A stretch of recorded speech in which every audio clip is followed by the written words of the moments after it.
Well, the 2024 cycle of elections, of course, has kicked off. All we hear all the time is polarization when it comes to the conservatives and Republicans when it comes to that side of it. And then, of course, the Republicans versus the Democrats for the national election. It always is contentious. I think it's going to be more contentious because there's more elections going on all across the world. And more people are going to the polls. All that matters. But what really matters is America's politics. What's going to happen in America, because that sets really policy for the rest of the world, especially when we show strength across the world. Now, today's video, we're going to talk about that. We're going to talk about why I believe who will win the election and why, and also talk about some of the things that are pretty startling. Some big news that came out that's going to help Trump, and also it's going to be very defiant towards who's running the Democratic Party. Now, what do I mean by that? Let's jump into it. Today's video is going to be good. It helps us gain wisdom, and also it's just my opinion on what really is going on the 2024 election. Let's get this video started.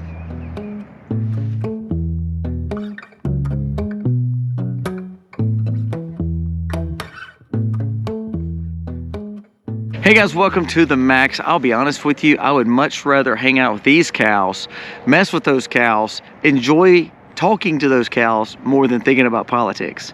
However, it's a part of our life, and it's something we have to live with each and every day because we're in the technological, informational world, and we're in election year. So as much as you don't want to hear me talk about it, I've got to talk about it because we got to talk about the opinions on it and the thought pattern on my thoughts for 2024. Now, before we get started, if you're new to the channel, go down here, press subscribe, ring the bell, give us a thumbs up or a thumbs down. That's okay, but let us know what you think. Your thoughts mean everything to me because it helps us gain wisdom as a community to grow together and also try to prep and understand life as we try to navigate and take care of our families. Now let's jump into my thoughts on 2024. Let's open with some startling facts and also some stories. Bernie Sanders came out and said Trump's re-election, if he wins, would be the end of democracy. Now, the reason I bring this up, this is coming from a Democratic socialist who is loaded full of money, but will preach against you having money. So, common elitist. But this man is also saying if Trump wins, it'll be the end of democracy. At the same time, the Democrats and their powers are trying to take your democratic rights away from voting for him by trying to ban him and get him off different state ballots. Isn't that funny? It's amazing how one side plays this. The left always plays this way. They point fingers at the Republicans, especially people like Trump or the conservatives, all the while they're actually doing what they're pointing out in your face. He's going to end democracy. To be honest with you, they're trying to take him off the ballot, which is actually taking your democratic rights away to vote on who you choose to have as president. If that be DeSantis or Haley, which is crazy, on Haley especially, or Trump, or on the full ticket where it's Biden or Trump. It should not be some person's vision to get anyone off the ballot. It should be us electing, the populace electing who is supposed to be on the ballot, who is actually supposed to be running, and then who actually wins or loses. So it's kind of funny that a Democrat socialist who is a millionaire, has million-dollar homes, preaching against all this stuff, and actually he needs to eat his own words. Then let's move on to another story I think that speaks volumes, and that's what's going to really open us up. The debate that just happened between DeSantis and Haley. And remember, Trump decided not to join it. It was on CNN, a major network, of course. And then, of course, Vivek was too low, and he was on the Temple podcast. Three things that went on at the same time. Vivek got about 700,000 views, I think. Nikki Haley and DeSantis, who are supposed to be the ones to lead the Republicans. On the conservative side, DeSantis. On the rhinos or liberal leftist side of the Republican Party, in the more establishment, the Haley camp. And then you had Trump that was doing his own town hall. Trump's town hall got 2 million more views and watches than the DeSantis and Haley debate on national TV, on CNN, another major player. And you would think that if they were that important to a lot of people and they were that close to Trump in the votes, they would be way closer than someone just doing a town hall. But again, he out-trounced them, and he marketed himself way different, and now he still came out the winner of the night in the debates. Now, why is this important? Here's my personal opinion. Again, Trump is not leading my Bible study. I think he looked really nice in the town hall. Now, here's the thing. Trump looks good when he acts more presidential and then sticks to his guns, kind of how the old 2016 Trump, where he kind of said, this is what we're going to do, and this is how we're going to get it done. Does that mean he's going to get it done? No, you're in an election cycle. All these politicians promise things they can't do. You know that.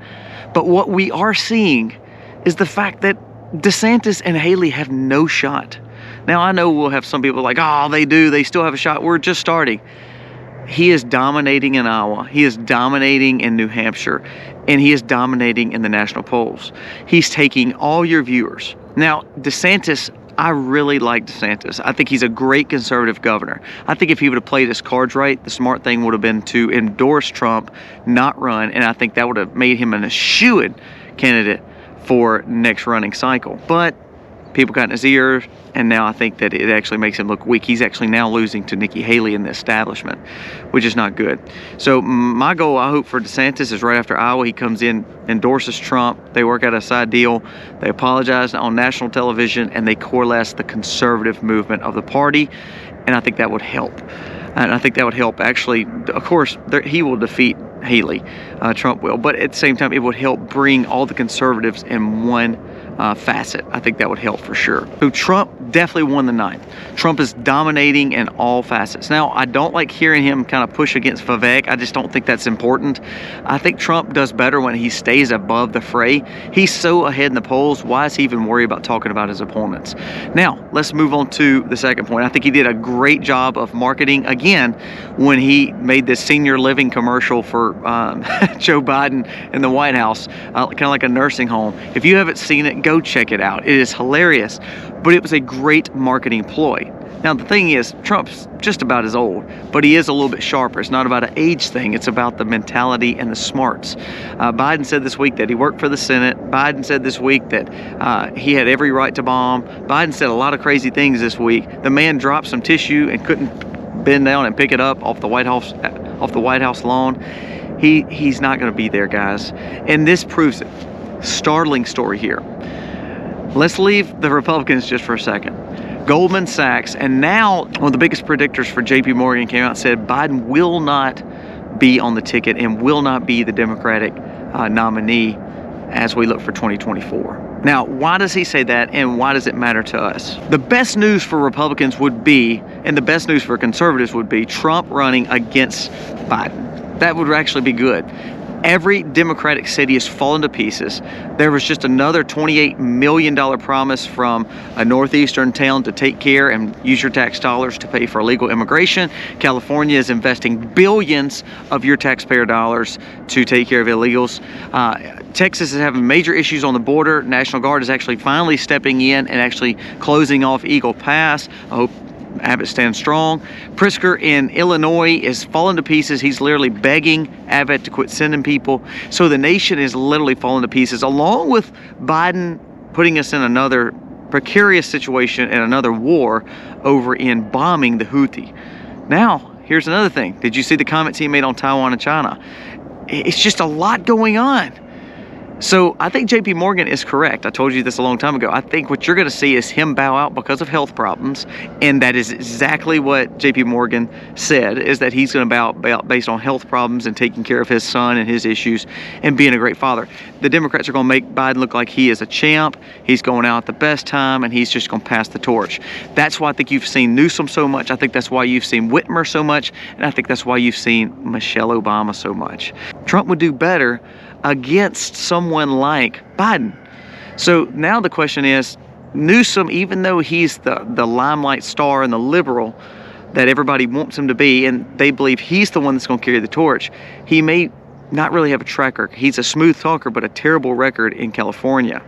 So I don't know if they're going to use him. I don't know if they're going to use Michelle Obama, but here's what I think. I think the reason they're allowing Biden to go all the way to the convention is so there is no infighting like you saw with the Republicans. I mentioned this the other day. I believe you're going to see a nomination with the superdelegates at the National Convention, where you're going to see a Michelle Obama Newsom ticket, or a Whitmer Newsom ticket, or a Michelle Obama and whoever ticket. I think you're going to see it to where they're going to coalesce around them. So I think that's where Republicans have to say, okay, Iowa, you know, DeSantis is probably going to get third. It's looking now. If he gets third, he needs to bow out, come in, support Trump. Trump needs to meet with Vivek and RFK, coalesce, let them come in. And now he is grabbing independents, he's grabbing populists and younger voters, and he's grabbing the most conservative part. My personal opinion, that's how Trump wins. My personal thoughts, I'm not the biggest Trump fan, just being honest with you, but I think it's his to lose. So I think Trump should win. I think every other person should bow out. I could care less what Nikki Haley does. I never liked Nikki Haley. I didn't like her when she served under Trump. I think Trump's biggest problem with 2016, 2020, all that time was he listened to people that led him astray. And people like Pompeo, people like Nikki Haley, those insiders, even down to Pence. I'm not a big Pence fan, wasn't a big Pence fan. I think he plays his Christian views and morals to the likening where conservatives like him, but I don't think he's as a conservative as people think he is. I hope he is, but to me, he comes across as fake. So I think Trump needs to learn to trust people that he should and don't trust people he shouldn't, including his son-in-law. I think he needs to build people around him, but not necessarily put them right here next to him as chief of staffs or in the White House with him. I think that would help him. But I think he needs to meet with DeSantis, Vivek, and RFK, build a coalition against the uniparty, and then also face whoever that is for the Democrats. Here's another startling story I think would help, other than the insider on J.P. Morgan. So there was an article wrote, I found it on Hot Air and Post Millennial, about the World Economic Forum, Davos, meeting next week. You know, the biggest discussion is what if Trump wins? That is their biggest fear, is if Trump wins. That should tell you right there the situation. They've backed Nikki Haley. They've backed, of course, the Democrats. So Trump, why are they so against Trump? Why is the uniparty so against Trump? Why is the establishment so against Trump?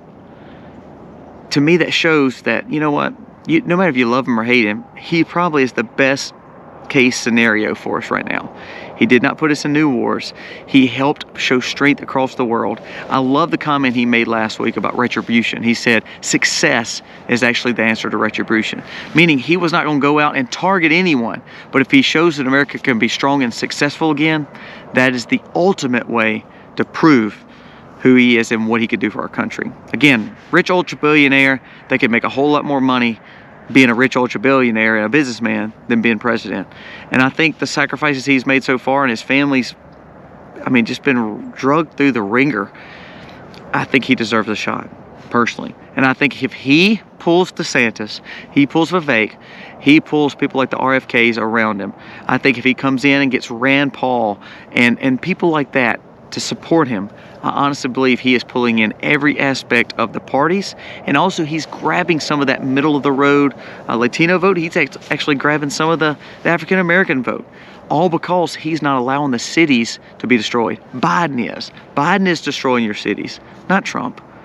So when they want to blame Trump for it, remember, Trump's not the one to blame. He's not the one letting the border fall to pieces. He's not the one using your taxpayer dollars to pay for all this while you have homeless Americans on the road and veterans getting kicked out of assisted living and hotels and where they're living, all in the name of illegal immigrants coming in, and then your tax dollars have to pay for it. So when the Democrat Socialist, Bernie Sanders, who's a rich millionaire who wants to talk to you about the end of democracy and the fact that you shouldn't have money, and then, of course, the uniparty, the rhinos, the never-Trumpers, and then, of course, the Democrats all want Trump not to be president. The World Economic Klaus Group wants to not see him there, and he's the main focal talking point next week at Davos.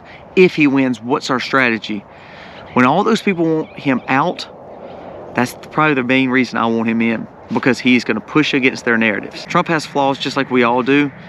Trump's not going to lead my Bible study like we said. There's some things I wish he'd clean up his mouth sometimes. I wish he wouldn't throw stones at some people who can benefit him. I think he could do better there, but he's a marketing genius, and I think that he has the chance to win this all and coalesce a group around him stronger than ever before, especially if it's against Biden. But as the insider said, I don't think it's going to be Biden. I believe it's going to be Obama, Whitmer, Newsom, someone like that. And so then that's when Trump needs to have a group around him that's ready to rock. Guys, let me know what you think. Am I wrong? I think my personal opinion shows that Trump should win. Trump should be the nominee, and I believe that these primaries are just a joke because we're just wasting money on the Republican side and also building more polarized, dividing walls as thinking that DeSantis and that Nikki Haley have a shot. The only thing that's going to make Trump not win, it's not these lawsuits because he's getting stronger than ever, is if someone, quote unquote, takes him out. And if that happens, I believe we are in a very, very bad spot in America. And I hope we don't see that again like we saw during the times of JFK, RFK Sr., and MLK. We don't need that kind of time anymore in our history and in America. And I'm hoping Trump will change a lot of things that Biden has screwed up. Guys, let me know your thoughts. Am I wrong? Am I right? Hate to talk politics because everybody talks politics, but to be honest with you, I think it needs to be said. Bad company corrupts good morals. So if we turn around and put ourselves in good situations with good leaders around us, we all lead together. We have a guy who can, I think, stand against it because he's been standing against it. And I believe this is our best shot. Let me know your thoughts. God bless. Happy homesteading, y'all.